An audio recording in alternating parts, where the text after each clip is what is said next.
So hi guys, welcome back to our channel.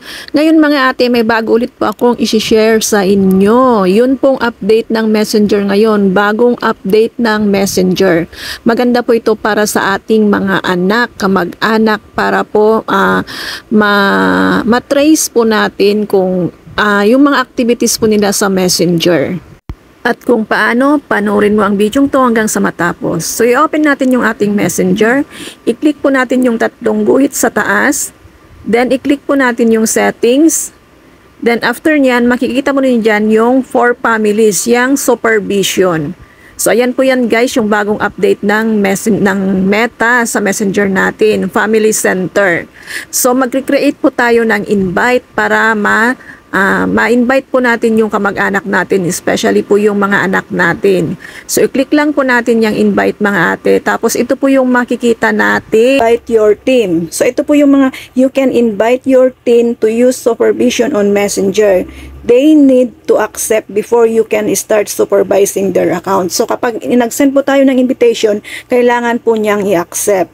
So, yung mga pwede nating makita sa kanyang account is makikita po natin kung see how much time they spend on Messenger. So, ayan guys, makikita po natin kung mamaya magdamag na po silang nasa Messenger. Makikita natin yung see their contacts and some account settings. Tapos, get notifications about their activity like when they get new contacts. So, ayan po yung mga pwede nating makita or magawa sa kanilang account. Pero may mga limit pa din po mga ate. So ito po yung mga limit na makikita natin. You won't be able to see who they chat with or their messages. So ayan guys, privacy pa rin po. Private pa rin po yan. Hindi po natin makikita kung sino yung ka-chat nila or yung mga message nila. Hindi po natin siya mababasa. Then pwede po nating i-delete at saka mag-change ng kanilang password. Hindi po natin yan siya pwedeng magawa. Pero pwede nating i-remove yung supervision or siya yung mag-remove. Anytime pwede natin siyang i-cancel.